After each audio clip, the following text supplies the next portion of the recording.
नमस्कार दोस्तों, आप सबका स्वागत है आज के वीडियो में। और आज हम हिंदी साहित्य के महत्वपूर्ण प्रश्नोत्तर को पढ़ेंगे। जैसा कि आपको स्क्रीन पर दिख रहा है, हिंदी साहित्य का इतिहास अति महत्वपूर्ण प्रश्नोत्तर।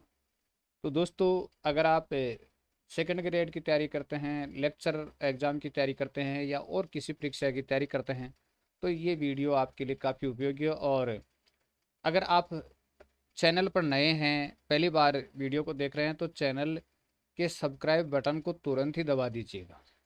आपकी तैयारी के लिए काफ़ी प्रश्नोत्तर आपको मिलेंगे और उनमें तरीका कुछ अलग ही होता है दोस्तों। हर व्यक्ति का पढ़ाने का मेथड अलग अलग है, तो अपना भी कुछ अलग ही मेथड है। तो चलिए दोस्तों, देखते हैं और अपना प्रश्नोत्तर को पढ़ते हैं। चलिए, पहला प्रश्न आपकी स्क्रीन पर हाजिर है।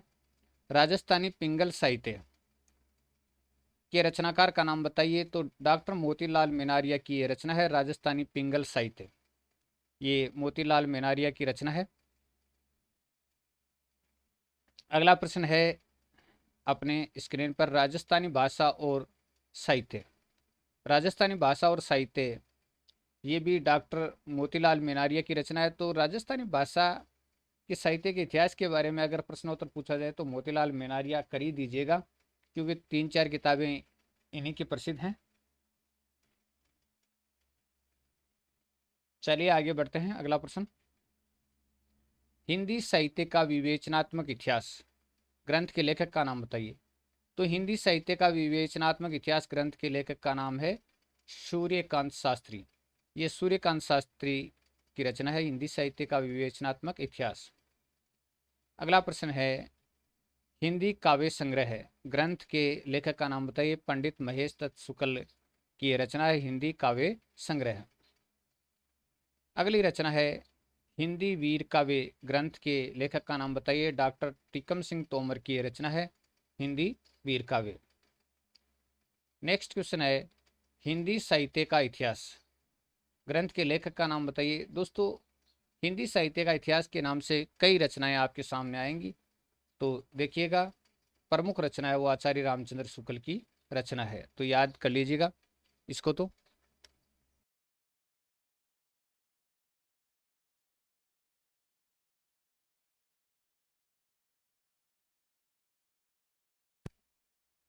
चलिए अगली रचना की तरफ बढ़ते हैं।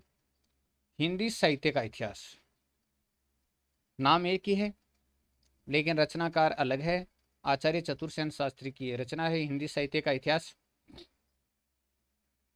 चलिए नेक्स्ट क्वेश्चन, अगली रचना फिर आ गई और हिंदी साहित्य का इतिहास इसका नाम है, और ये राममूर्ति त्रिपाठी की रचना है।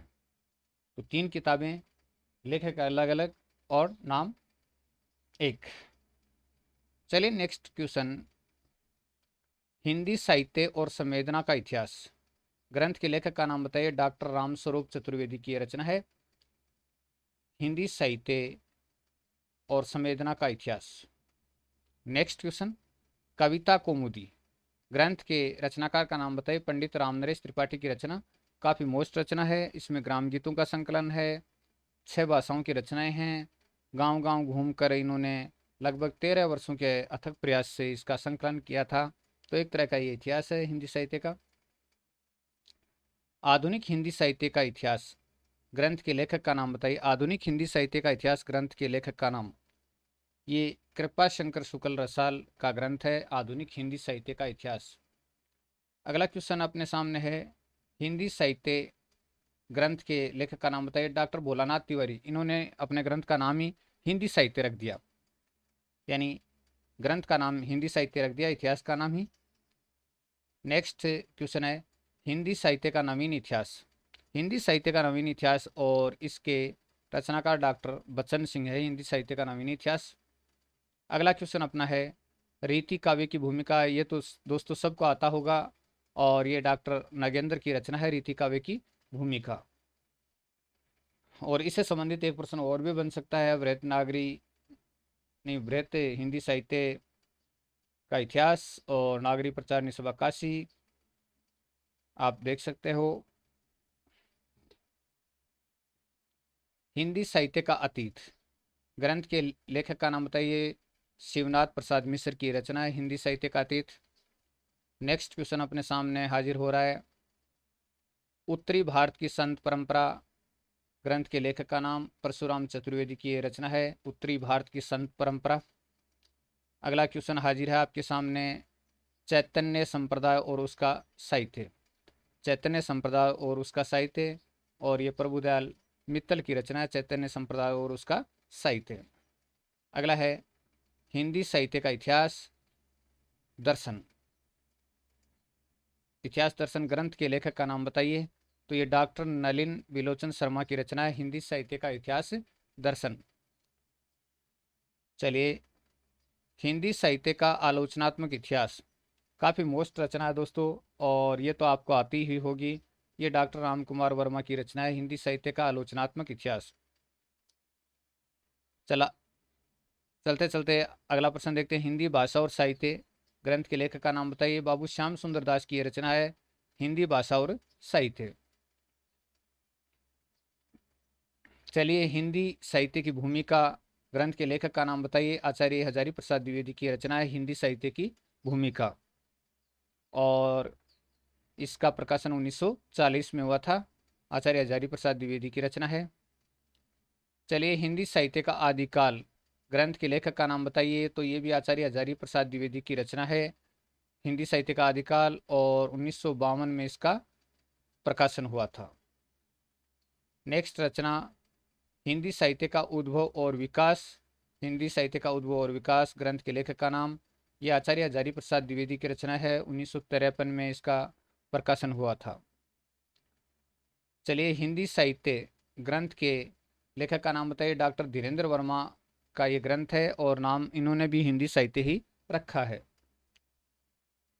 चलिए, हिंदी साहित्य का वैज्ञानिक इतिहास, काफ़ी मोस्ट क्वेश्चन है, और ये डॉक्टर गणपति चंद्र गुप्त की रचना है, हिंदी साहित्य का वैज्ञानिक इतिहास।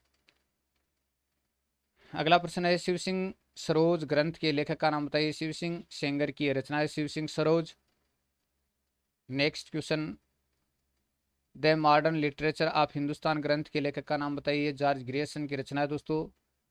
पिछले वाले वीडियो में भी हमने इस प्रश्न को देखा था। The modern vernacular literature of Hindustan ग्रंथ जॉर्ज ग्रियर्सन की रचना है। चलिए, मिस्र बंधु विनोद ग्रंथ के लेखक का नाम बताइए।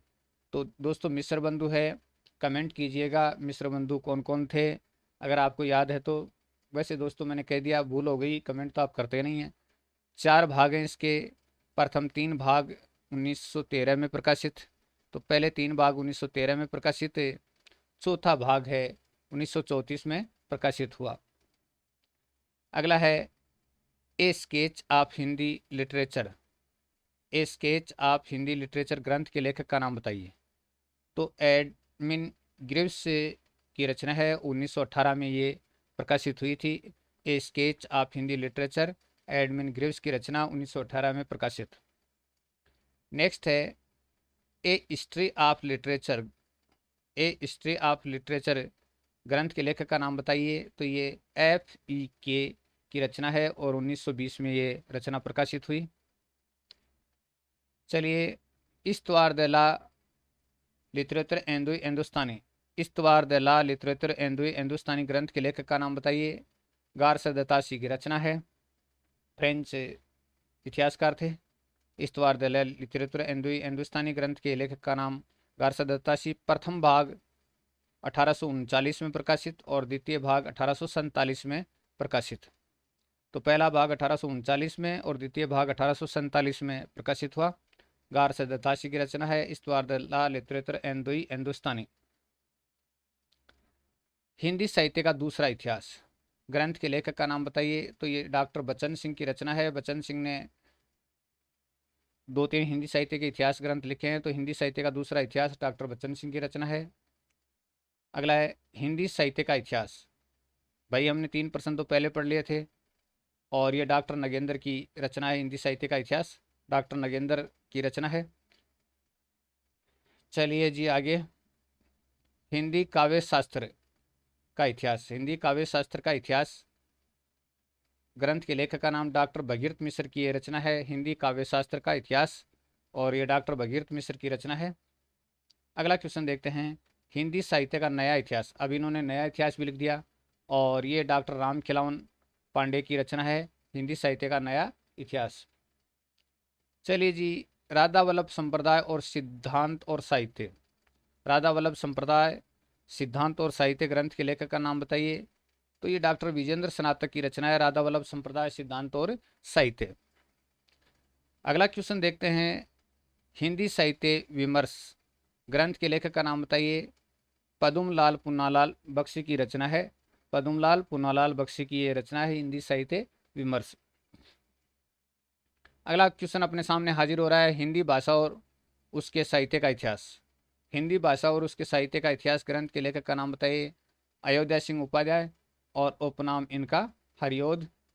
तो इनका जो हिंदी साहित्य का इतिहास है, हिंदी भाषा और उसके साहित्य का इतिहास। चलिए जी, नेक्स्ट क्वेश्चन की तरफ दौड़ लगाते हैं। हिंदी साहित्य का संक्षिप्त इतिहास, और इसके लेखक हैं डॉक्टर विश्वनाथ त्रिपाठी। हिंदी साहित्य का संक्षिप्त इतिहास डॉक्टर विश्वनाथ त्रिपाठी की रचना है। हिंदी साहित्य का वृहत इतिहास का प्रकाशन किसने किया, अभी जिक्र हमने किया था। नागरी प्रचारणी सभा काशी ने हिंदी साहित्य का वृहत इतिहास का प्रकाशन किया। कमेंट चाहता हूं दोस्तों, कितने भागों का प्रकाशन हुआ, कितने का तय किया गया था, कितने का प्रकाशन हुआ। प्रश्न पिछले व्याख्या था परिधि में पूछा था, इसमें फिर आ सकता है। 16-18 क्या मामला है, कुछ देखना। हिंदी साहित्य का आधा इतिहास, अभी इसने आधा ही कर दिया, और ये सुमन राजे की रचना है। हिंदी साहित्य का आधा इतिहास, पूरा नहीं लिखा, आधा ही लिखा है। चलिए जी, शिव सिंह सेंगर तथा ग्रियर्सन के इतिहास ग्रंथ को कवि वृत्त संग्रह किसने कहा। कवि वृत्त संग्रह किसने कहा। देखिए, शिव सिंह सेंगर और ग्रियर्सन के हिंदी साहित्य के इतिहास को कवि वृत्त संग्रह किसने कहा था। तो ये आचार्य रामचंद्र शुक्ल ने कहा था कि ये कवि वृत्त संग्रह है। हिंदी के विधेयवादी साहित्य इतिहास के आदम प्रवर्तक, थोड़ा ध्यान से पढ़ना, हिंदी के विधेयवादी साहित्य इतिहास के आदम प्रवर्तक शुक्ल जी नहीं, जॉर्ज ग्रियर्सन है। कि शुक्ल जी नहीं है, जॉर्ज ग्रियर्सन है। ये कथन किसका है, डॉक्टर नलिन विलोचन शर्मा जी का ये कथन है कि हिंदी के विधेयवादी साहित्य इतिहास के आदम प्रवर्तक, आदि प्रवर्तक शुक्ल जी नहीं है, जॉर्ज ग्रियर्सन है। चलिए जी, आगे कदम बढ़ाते हैं। कदम से कदम बढ़ाते हुए, गारसा दत्तासी के इतिहास ग्रंथ प्रथम भाग में हिंदी के कितने कवियों को संकलित किया गया है, यानी प्रथम भाग में हिंदी के कवियों की संख्या कितनी है। तो दोस्तों 72 है। तो गारसा दत्तासी का हिंदी साहित्य का इतिहास का प्रथम भाग है, उसमें कवियों की संख्या कितनी है, 72 है। नेक्स्ट क्वेश्चन अपने सामने है, गारसा दत्तासी के इतिहास ग्रंथ प्रथम भाग में कुल कितने कवियों को शामिल किया गया। कवियों को शामिल किया गया तो 738 कवियों को शामिल किया गया, जिसमें 72 मात्र हिंदी के हैं। 738 में से 72 हिंदी के हैं पहले भाग में। चलिए, नगेंद्र ने बृहत हिंदी साहित्य के इतिहास के कौन से भाग को संकलित व संपादित किया। बृहत हिंदी साहित्य के इतिहास के कौन से भाग को संकलित और संपादित किया, 10वें भाग को। तो दोस्तों कमेंट में 10वें भाग का नाम आपको देना है। चलिए जी, आगे बढ़ते हैं। हिंदी साहित्य की कहानी, अब इन्होंने इतिहास नाम दे दिया, कहानी नाम दे दिया।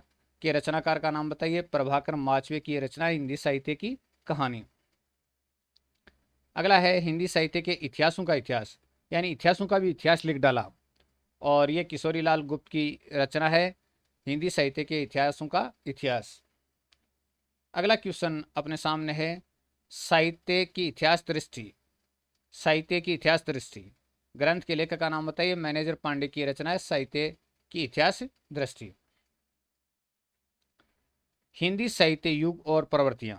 हिंदी साहित्य युग और प्रवृत्तियां ग्रंथ के लेखक का नाम बताइए। शिव कुमार शर्मा की रचना है, हिंदी साहित्य युग और प्रवृत्तियां। साहित्य और साहित्य इतिहास ग्रंथ के लेखक का नाम बताइए। लक्ष्मी सागर वार्ष्णेय की रचना है, साहित्य और साहित्य इतिहास, लक्ष्मी सागर वार्ष्णेय की रचना है। खड़ी बोली हिंदी साहित्य का इतिहास, अब खड़ी बोली हिंदी साहित्य का इतिहास भी आपको देख लेना है। ये ब्रज रतन दास की रचना है, खड़ी बोली हिंदी साहित्य का इतिहास ब्रज रतन दास की रचना है। अगला क्वेश्चन आपके सामने है, हिंदी साहित्य का सुबोध इतिहास, यानी अच्छी तरह से समझ में आने वाला इतिहास। तो सुबोध इतिहास डॉक्टर बाबू गुलाब राय की रचना है, गुलाब राय की रचना, हिंदी साहित्य का सुबोध इतिहास। चलिए नेक्स्ट, हिंदी साहित्य का सरल इतिहास। सुबोध था, अब सरल पढ़ लेते हैं। तो हिंदी साहित्य का सरल इतिहास के रचनाकार का नाम बताइए। तो सरल इतिहास विश्वनाथ त्रिपाठी जी ने लिखा है। सुबोध भी लिख दिया, सरल भी लिख दिया। चलिए जी, हिंदी साहित्य के 80 वर्ष, अब देखिए 80 साल का इतिहास लिख दिया। रचना के रचनाकार का नाम बताइए। तो ये शिवदान सिंह चौहान की रचना है। शिवदान सिंह चौहान भी काफ़ी प्रसिद्ध रचनाकार हैं हिंदी साहित्य में। तो इनकी रचना पूछी जाती है, आप ध्यान रखिएगा। हिंदी काव्य धारा के रचनाकार का नाम बताइए। राहुल सांकृत्यायन की ये रचना है, हिंदी साहित्य का इतिहास है हिंदी काव्य धारा।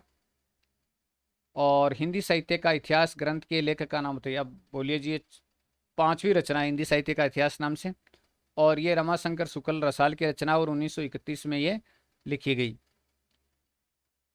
हिंदी साहित्य का इतिहास, रमाशंकर शुक्ल रसाल, 1931 में। हिंदी साहित्य के इतिहास को 900 वर्षों के इतिहास को, यानी दो प्रश्न है ये, चार कालों में किसने विभाजित किया। हिंदी साहित्य का इतिहास है उसको चार कालों में, और दूसरे शब्दों में 900 वर्षों के इतिहास को चार कालों में किसने विभाजित किया। आचार्य रामचंद्र शुक्ल जी ने। आचार्य रामचंद्र शुक्ल जी ने हिंदी साहित्य के 900 वर्षों के इतिहास को चार कालों में विभाजित किया था। आदिकाल इन्होंने संवत 1050 से 1375 तक। संवत है दोस्तों, संवत है, सन नहीं है। संवत सन से 57 साल पहले प्रारंभ हुआ था, यानी ईसा से 57 साल पहले विक्रमी संवत प्रारंभ हुआ था। भक्ति काल संवत 1375 से 1700 तक।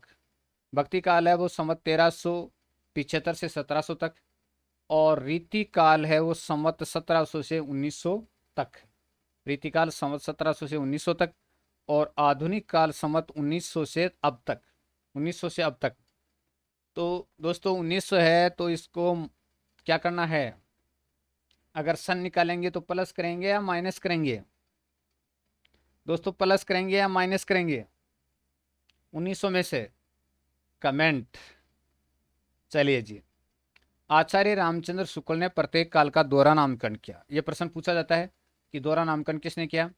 आचार्य रामचंद्र शुक्ल का हिंदी साहित्य का इतिहास सर्वप्रथम नागरी प्रचारणी सभा काशी द्वारा हिंदी शब्द सागर की भूमिका में हिंदी साहित्य का विकास, इस नाम से हिंदी साहित्य का विकास के रूप में प्रकाशित हुआ सन 1929 में। 29 में इसका नाम क्या था, हिंदी साहित्य का विकास, और हिंदी शब्द सागर की भूमिका के रूप में प्रकाशित हुआ था। स्वतंत्र पुस्तक के रूप में प्रकाशित हुआ 1940 में। संशोधित और परिवर्धित संस्करण प्रकाशित करवाया गया। तो 1940 में ये जो संशोधित परिवर्धित संस्करण है वो 40 में प्रकाशित हुआ। सुकवि सरोज के रचनाकार का नाम बताइए। गौरी शंकर द्विवेदी की रचना है सुकवि सरोज। चलिए जी, ब्रज माधुरी सार के रचनाकार का नाम बताइए। वियोगी हरि की रचना है ब्रज माधुरी सार। और आधुनिक हिंदी साहित्य का इतिहास के रचनाकार का नाम बताइए। आधुनिक हिंदी साहित्य के इतिहास के रचनाकार कृष्ण शंकर शुक्ल, 1934 में यह प्रकाशित हुआ। आधुनिक हिंदी साहित्य का इतिहास, कृष्ण शंकर शुक्ल, 1934 में प्रकाशित। डॉक्टर रामकुमार वर्मा ने आदिकाल को कितने भागों में बांटा।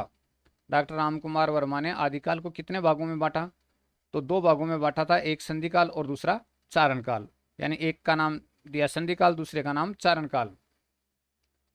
डॉक्टर रामकुमार वर्मा ने हिंदी साहित्य का पहला कवि किसको माना। पहला कवि किसको माना दोस्तों, तो स्वयंभू को इन्होंने पहला कवि माना है।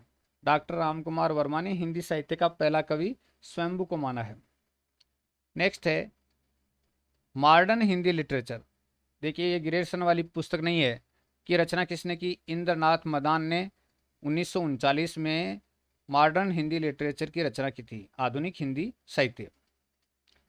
राजस्थानी साहित्य की रूपरेखा ग्रंथ की रचना किसने की। तो दोस्तों मोतीलाल मेनारिया नाम बताया था, और 1939। हिंदी साहित्य के इतिहास का प्रस्थान बिंदु किस रचना को माना जाता है? तो हिंदी साहित्य के इतिहास का प्रस्थान बिंदु किस रचना को माना जाता है? शिव सिंह सरोज को माना जाता है हिंदी साहित्य के इतिहास का प्रस्थान बिंदु। कालिदास हजारा की रचना किसने की? कालिदास त्रिवेदी ने कालिदास हजारा की रचना की थी, कालिदास त्रिवेदी ने। नेक्स्ट है, हिंदी साहित्य के विकास का क्रम निर्धारण। देखिए, हिंदी साहित्य के विकास का क्रम निर्धारण चारण काव्य यानी चारण काव्य, धार्मिक काव्य, प्रेम काव्य और दरबारी काव्य के रूप में किसने किया? चारण काव्य, धार्मिक काव्य, प्रेम काव्य और दरबारी काव्य के रूप में किसने किया? जॉर्ज ग्रेस ने किया था। चारण काव्य, धार्मिक काव्य, प्रेम काव्य और दरबारी काव्य के रूप में जॉर्ज ग्रेस ने किया था। हिंदी साहित्य के इतिहास का इतिवृत्तात्मक और तुलनात्मक लेखन किस ग्रंथ में हुआ है? प्रश्न मोस्ट है, हिंदी साहित्य के इतिहास का इतिवृत्तात्मक और तुलनात्मक लेखन किस ग्रंथ में हुआ है? चलिए उत्तर देखते हैं। मिस्र बंधु विनोद में, मिस्र बंधु विनोद में इतिवृत्तात्मक और तुलनात्मक लेखन हुआ है।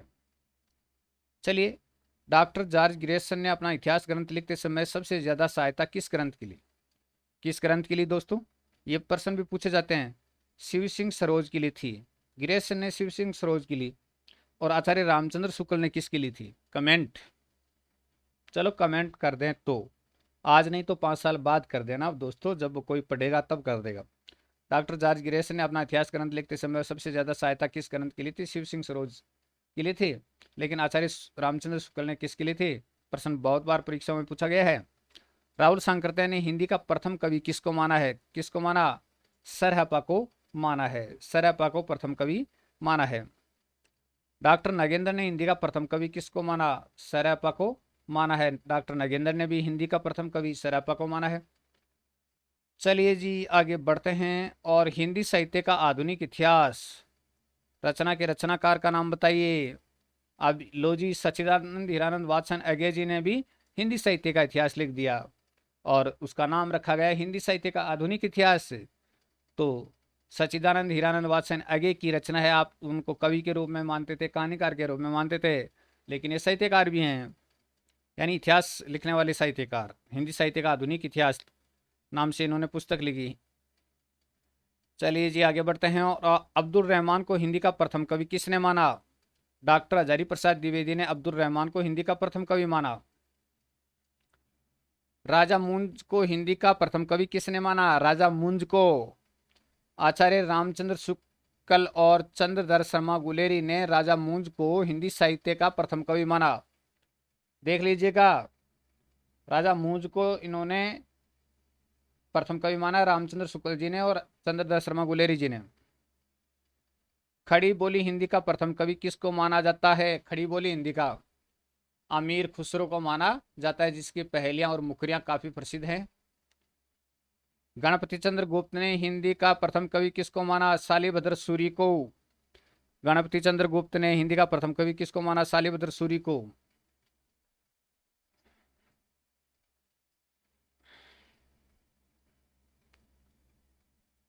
डॉक्टर बच्चन सिंह ने हिंदी का प्रथम कवि किसको माना?